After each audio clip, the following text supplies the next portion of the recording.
Salam pemasyarakatan. Hai Sobat Pemasyarakatan, selamat datang di podcast LPKA Yogyakarta. Hari ini kita kedatangan tamu di podcast LPKA Yogyakarta. Sebelumnya kita hari ini akan membahas terkait tentang pendidikan bermakna bagi anak binaan, yang menyoroti pentingnya kurikulum pendidikan bagi anak yang berhadapan dengan hukum sebagai bagian dari proses pembinaan di Lembaga Pembinaan Khusus Anak. Pendidikan merupakan dasar hak untuk setiap anak tanpa terkecuali. Melalui penyelenggaraan pendidikan di LPKA, diharapkan anak binaan dapat tumbuh menjadi pribadi yang berkarakter, berilmu, dan siap kembali ke masyarakat. Telah hadir bersama kami narasumber dari Direktorat Jenderal Pemasyarakatan, khususnya Direktorat Pembinaan Narapidana Anak dan Anak Binaan, Bapak Giono selaku Kasubdit Pembinaan Kepribadian dan Pembinaan Kemandirian. Selamat datang Bapak di LPKA Yogyakarta. Selanjutnya ada Bapak Supar selaku Kepala LPKA Yogyakarta. Selamat siang Bapak. Dan terakhir ada Bapak Ganang Utoyo selaku Kabid Pembinaan dan Pelayanan Kanwil Dijenpas Daerah Istimewa Yogyakarta. Selamat datang Bapak Ganang. Untuk menyingkat waktu, kita mulai saja ke inti dari podcast pada siang hari ini yang membahas terkait pendidikan bagi anak berhadapan dengan hukum. Sebelum kita mulai ke Bapak Giono, kita dari Bapak Supar selaku Kepala LPKA yang sehari-hari mendampingi pembinaan untuk anak-anak binaan di sini. Apakah ada kata sambutan yang ingin disampaikan terkait kehadiran Dirjenpas di LPKA Yogyakarta? Monggo Bapak, waktunya saya. Terima kasih Mbak atas waktunya. Pada kesempatan yang baik ini, izin Pak Giono. Beliau ini adalah senior saya. Alhamdulillah bisa ditemukan di LPKA juga. Ini suatu kehormatan bagi kami terus terang. Dan lapas pembinaan khusus anak di Jogja ini mempunyai klasifikasi yang lebih khusus, karena dalam dunia pembinaan di dalam lapas ini anak sebagai skala prioritas paling tidak memberikan stigma terhadap warga binaan, dalam hal ini khusus untuk anak.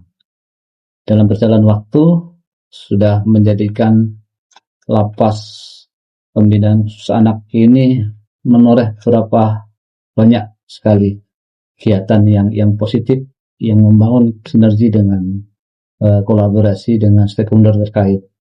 Berkat dukungan dan arahan dari beliau, pimpinan kami dari kantor wilayah Direktorat Jenderal Pemasyarakatan Daerah Istimewa Yogyakarta, yang jelas tidak bisa kita lepas sendiri kaitannya dengan membangun manusia-manusia generasi penerus bangsa ini, terutama anak-anak yang bermasalah dengan hukum di dunia pendidikan yang kita utamakan, karena itu menjadikan suatu hak setiap warga negara, terutama anak-anak yang bermasalah hukum, diberikan haknya untuk selalu ke depan terus belajar, karena generasi penerus bangsa inilah anak bangsa kita yang berada di dalam lapas, harus kita perhatikan sepenuhnya. Begitu. Ya, terima kasih Bapak Supar atas kata-kata sambutannya. Berlanjut ke podcast inti pada siang hari ini, Bapak Giono selaku perwakilan dari Ditjen Pemasyarakatan, ada beberapa hal yang ingin kami tanyakan Bapak terkait pendidikan untuk anak yang berhadapan dengan hukum ya Pak. Bagaimana Ditjen Pemasyarakatan memandang pentingnya pendidikan anak yang berhadapan dengan hukum ini Pak? Oke, terima kasih. Yang pertama, bahwasanya kita sudah tahu pembinaan itu ada dua sub besar, yaitu pembinaan kepribadian dan kemandirian. Untuk LPKA itu, untuk kemandiriannya difokuskan, distressingkan di pelatihan saja. Karena untuk anak-anak yang di LPKA dilarang untuk dipekerjakan. Itu. Untuk kepribadiannya, itu yang fardu ain wajib harus dilaksanakan adalah hak pendidikan, ya. Jangan sampai satu ada anak binaan di LPKA ini yang buta aksara, haram hukumnya. Ya, yang kedua tidak sekolah dengan alasan apapun. Ya, yang ketiga sekolahnya tidak berlanjut karena regulasi, tidak boleh. Harus ada solusi alternatif supaya hak pendidikan itu tetap diberikan kepada anak-anak. Kali ini dalam rangka mendukung hak pendidikan itu, Dirjen Pemasyarakatan telah melaksanakan kerjasama dengan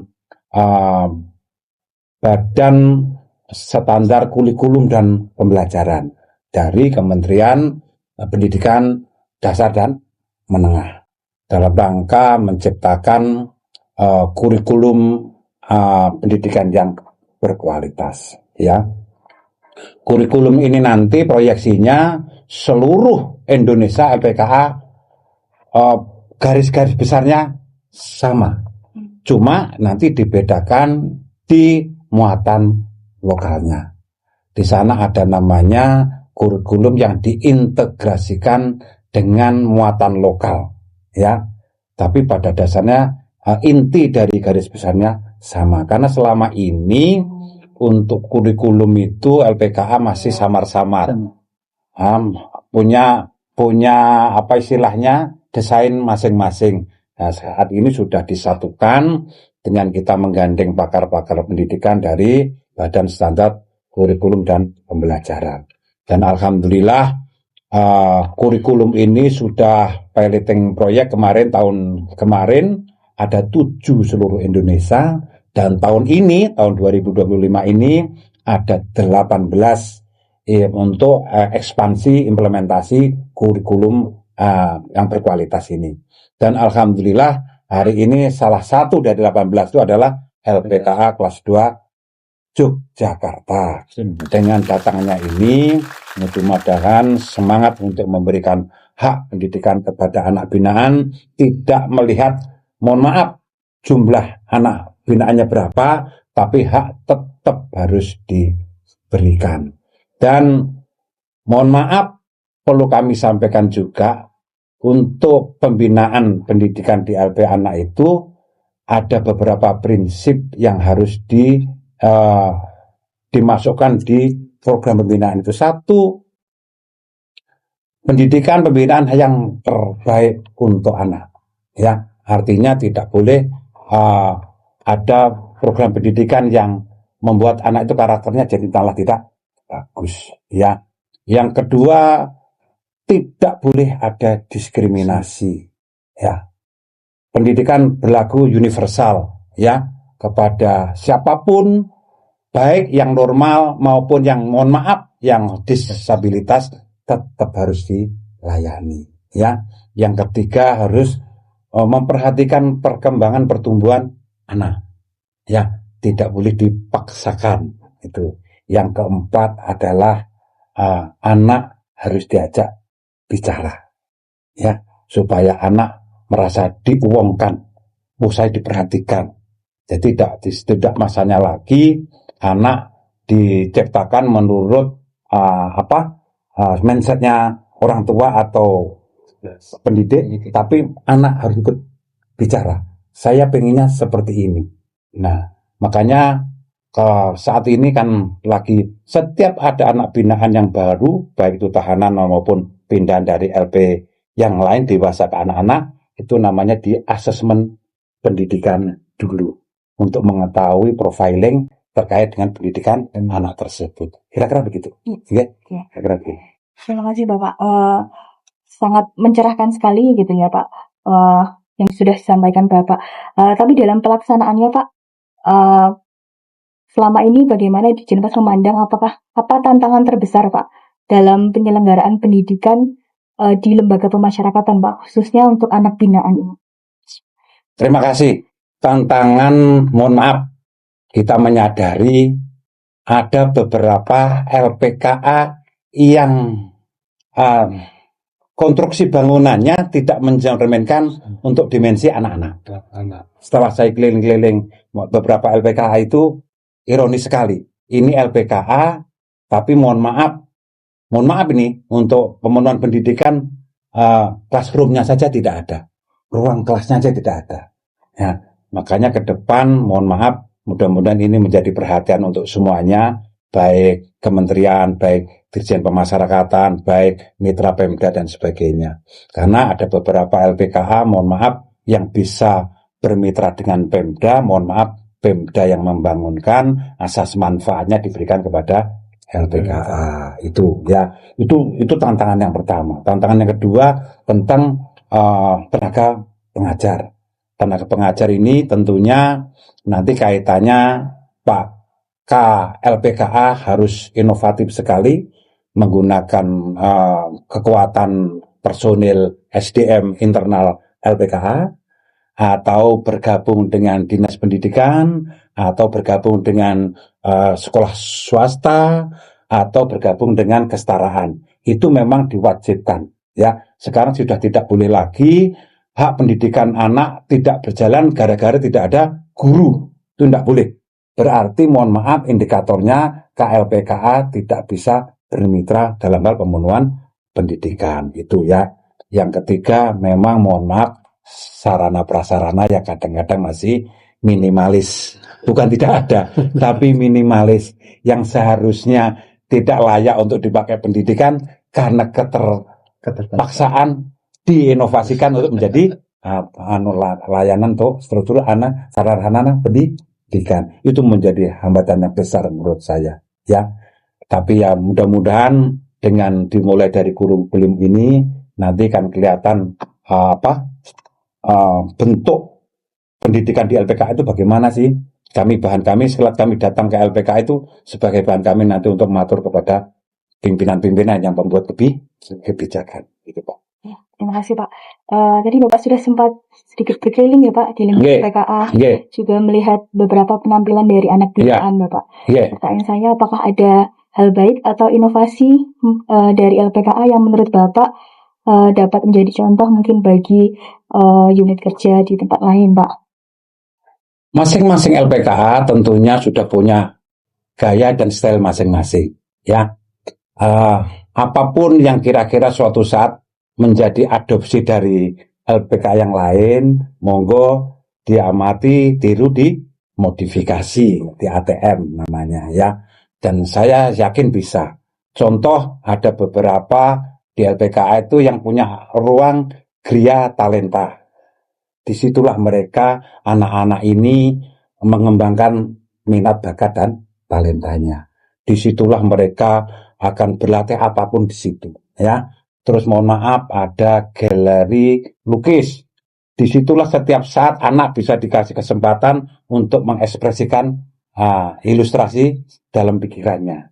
Ya, banyak media-media nanti kalau sudah bisa dia melukis, ada mungkin di belakang masjid ada tembok, dibuatkan lomba melukis kaligrafi katakanlah. Satu sisi melatih skillnya, satu sisi manfaatnya untuk keindahan. Termasuk ruang kelas. Ruang kelas itu bisa di lomba moral dengan tema pendidikan. Disitulah anak akan berekspresi, tapi dalam rangka sebetulnya untuk membuat dimensi ruang itu jadi ruang kelas anak-anak. Tapi itulah inovasinya seorang pimpinan LPKA untuk bagaimana satu kali gayung berapa puluh terlampaui. Dan itulah membuat LPKA semakin dikenal orang. Selain itu memang harus ada produk anak yang bisa diekspos, dipamerkan keluar, yang sudah layak untuk dinikmati publik.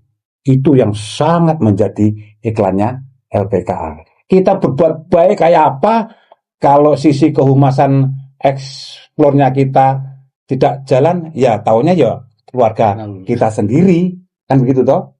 Nah, makanya tadi mohon maaf saya sampaikan ke beliau, buatkan duta seni.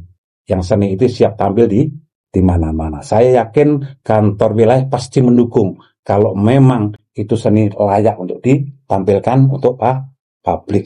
Di Hari Anak Nasional, di Festival Anak, di Rembuk Anak, itu semua media iklan kita untuk memamerkan apa yang dipunyai oleh anak-anak LPKA Yogyakarta. Monggo. Terakhir Bapak, mungkin akan ada pesan khusus untuk anak binaan kami agar semangat untuk terus mempersiapkan masa depan yang lebih baik. LPK untuk anak binaan, mohon maaf, ini Anda datang tidak diundang oleh teman-teman LPK. Anda anak-anak datang dengan pilihan hidupnya sendiri. Untuk itu jangan putus asa, di sini masih bisa membangun karakter, membangun apa saja yang sifatnya untuk diri anak binaan untuk bisa mempersiapkan kehidupan selanjutnya. Ya, mudah-mudahan Pak KLPK ini beserta tim LPKA Yogyakarta bisa mengakomodir apa yang menjadi inspirasi anak binaan, dan itu menjadi sesuatu yang bisa dimunculkan sebagai eksistensi LPKA Yogyakarta. Baik Bapak, terima kasih. Terakhir mungkin dari Bapak Ganang selaku perwakilan dari kantor wilayah daerah istimewa Jakarta, mungkin ada sedikit yang ingin disampaikan Bapak. Baik, terima kasih. Tadi udah banyak disampaikan Pak Kiwono ya. Tentunya dari kantor wilayah mengucapkan terima kasih kepada jajaran Direktur Jenderal Pemasyarakatan yang telah membuat desain untuk kurikulum. Tentunya ini sangat membantu kita dalam proses pembinaan di LPKA, karena ini baru pertama kita. Jadi itu anak-anak kita pendidikannya terukur dengan disamakan dengan anak-anak yang di luar. Kita tidak ketinggalan, juga ada privilege untuk mereka karena mereka kebebasan yang dibatasi, tapi mereka masih bisa berkarya ke depannya. Saya ucapkan intinya, saya ucapkan terima kasih Pak pada jajaran Direktur Jenderal. Dengan adanya ini sangat membantu kita, baik di kantor wilayah ataupun di LPK sendiri untuk program pendidikan ke depan. Karena kita tahu di LPK ini banyak potensi nih Pak, yang bisa dikembangkan. Tadi sudah disampaikan Pak Giono, ada gamelan, ada rumah konseling yang bisa kita blow up untuk menjadi ciri khas untuk LPK Yogyakarta ini. Mungkin nanti ke depannya Pak Kepala LPKA bisa melatih anak-anak lebih bagus lagi untuk dimunculkan di event-event di tataran mungkin balai kota atau kabupaten, bekerjasama dengan untuk bisa biar dikenal di masyarakat dengan inilah pendidikan di lembaga pendidikan khusus anak. Mungkin itu dari saya Mbak. Terima kasih. Terima kasih banyak atas penyampaiannya Bapak Ganang, Bapak Supar maupun Bapak Giono atas waktu dan penjelasan yang sangat berharga. Dari perbincangan ini kita memahami bahwa pendidikan di LPKA bukan sekedar kegiatan belajar mengajar, tetapi juga bagian penting dari proses pembinaan dan pembentukan karakter anak binaan. Melalui pelaksanaan kurikulum yang bermakna, dukungan tenaga pendidik, serta arahan dari Direktorat Jenderal Pemasyarakatan, diharapkan setiap anak binaan dapat memperoleh kesempatan untuk memperbaiki diri, menumbuhkan potensi, dan menatap masa depan dengan penuh harapan. Terima kasih kepada seluruh pendengar yang telah mendengarkan podcast LPKA Yogyakarta. Sampai berjumpa di kesempatan yang lain. Saya Fiza, pamit undur diri. Wassalamualaikum warahmatullahi wabarakatuh. Waalaikumsalam. Pemasyarakatan pasti bermanfaat untuk masyarakat. LPKA Yogyakarta ikhlas mengabdi, melayani pasti.